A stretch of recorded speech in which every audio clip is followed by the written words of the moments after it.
trying to get the background there. There it is. I'm too short.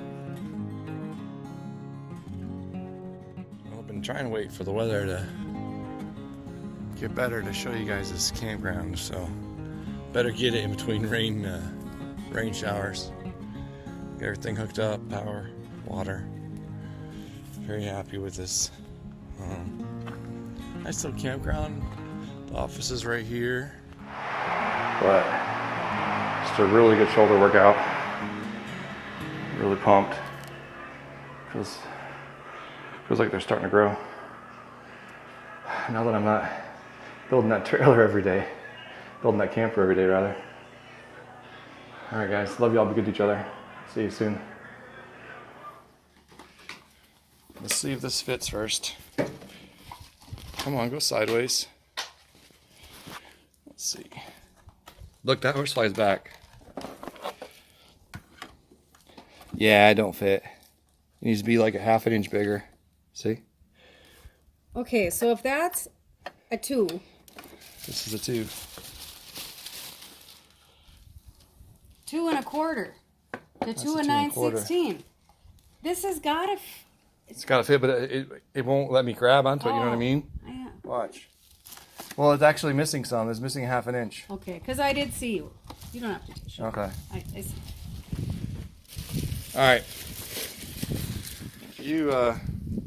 I'm gonna show you a little trick here. If you can't get an oil filter off, hopefully this trick works. My dad showed it to me. I used it a couple times.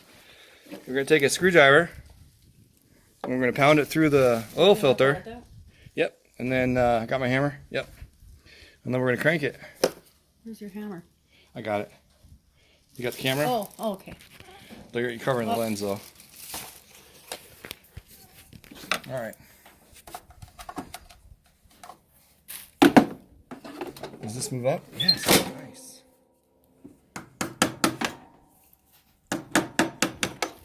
Oh, sorry. You come around that side maybe. The chair moves. Oh, yeah. Son of a gun. Man, these horseflies are bad. So let's see. So you got to think about where you want to put the screwdriver too, because you have to crank it. Oh, yeah. Gotta crank it over. You got to crank it so Oops, we don't want to tighten it. We want to loosen it, right? So we want to go this way with it. So try to go all the way through if you can.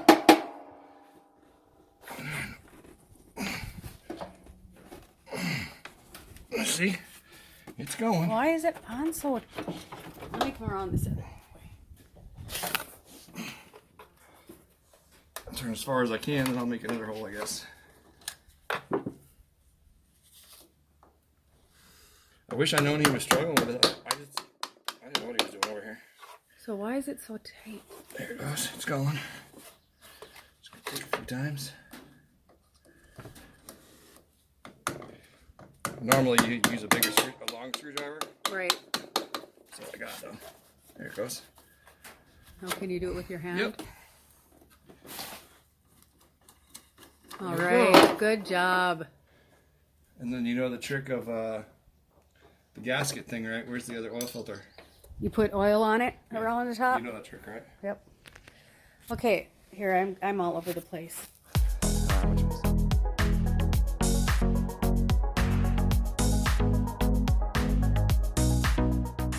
Alright, the first thing on the agenda is to get this roof trimmed up. Remember I had some overlapping pieces of plywood that had to be trimmed up so that's flush. So that's what I'm going to do next. And then I got to get a coat of paint on this thing. That waterproof primer. I'm going to use that for the exterior.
So as you can see, the boss is here to help me stay on track and to give me orders. She's gonna help me paint. She's gonna remove all those shims from where we put that plywood in by the garage door. She's pulling them out right now. She put gloves on because they kind of hurt your fingers when you pull them out.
So those shims are wedged in there pretty tight, so she's making me do them, which is fine. I kind of expect that was going to happen.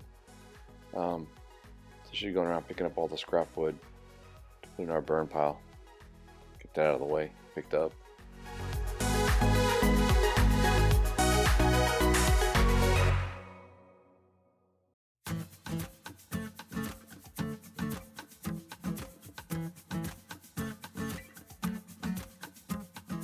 Before we paint, we got to do a couple things. Like right now, we're masking off with tape the area so we don't get paint on our pretty black trailer base.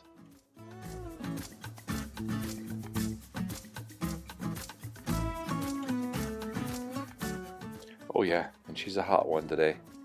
Had to do that several times while we were trying to paint that day. Very hot, very humid. And I am using the old mixer from the house to mix that paint up. Make sure I got all the clumps out of the bottom.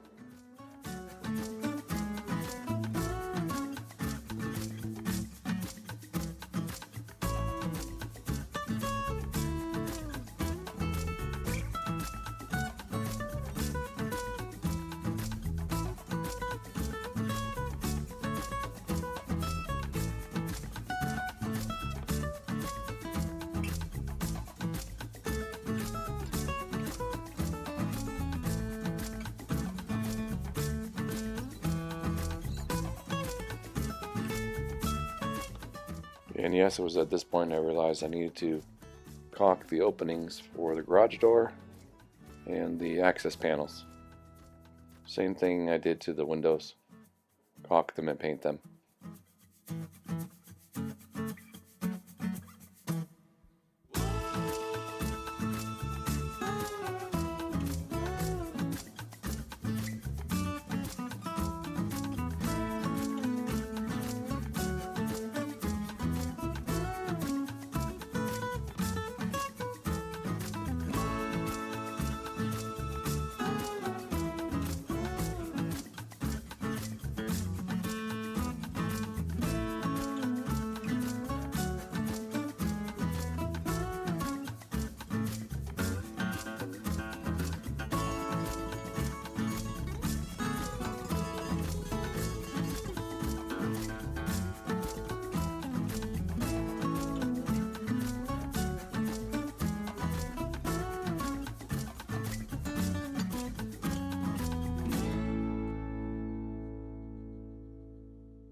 Yeah, I'm pretty sure I sent her over to the other side to work on the base. We already taped it off. You can't see that in the video, but I wanted to keep getting caulking done on the openings, and she wanted to keep painting, so it's fine. Let her keep working on the trim. Good teamwork, right?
Now I'm going to show her how to use the roller with the attachment, and she's painted with me before and she's done a great job, so I trust her. But she's never used the attachment on the roller, so I was showing her some techniques on how to use that.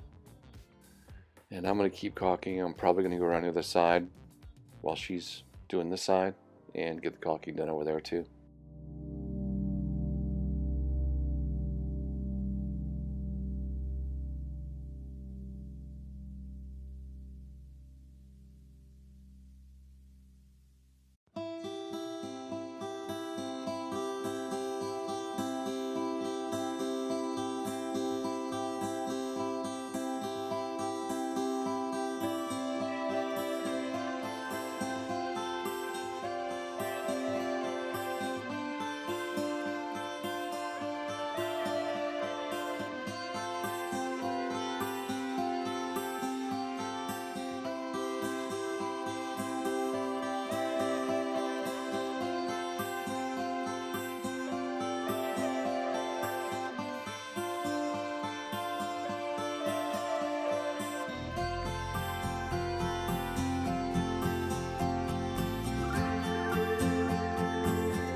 Well, Heidi had to go in and get ready for work, and I ran out of memory, so there's going to be a little gap in the coverage here.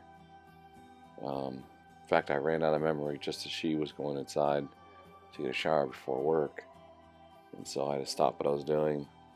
Anyways, I finished the caulking first, and then I went in and downloaded the videos and emptied the memory card so I could get back out here and get working.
Okay, this is the back portion of the trailer where I need to install maybe some tail lights, some brake lights. I know there's already a set on the trailer, but remember this is a car hauler, so they're really low to the ground. And I kind of feel irresponsible by not having more lights up higher where people would normally be looking. I guess if this was a car hauler, people would look down and see, because there'd be car there and they'd see the tail lights, the brake lights. But I feel like since this is a camper type vehicle, you know, people are gonna be looking at the windows, they're gonna look at the stuff. They're not gonna be looking down. So I want to install some brake lights higher up. I just feel more responsible by doing that. And I do not like the way I did this. As a side note for everybody, if you're doing this, don't do it this way. Now, looking back now, I can see that maybe the way I built this with a little piece on the end here hanging off, maybe that contributed to the sway of the trailer. It added, another 6 to 8 inches onto the back of the trailer and the lower part of the trailer as well. I think maybe it just caused it to be more imbalanced. I don't know. But now in the future, I'm talking the future from you guys, from the way that it's been remodeled since the vandalism and since the weather destruction. Since then, I've, as you know, remodeled it and I've changed it, and it doesn't sway at all now. I don't have that back piece on there. I do the brake lights differently, and that's what I'm trying to tell you. Don't add more onto your trailer just to put the brake lights.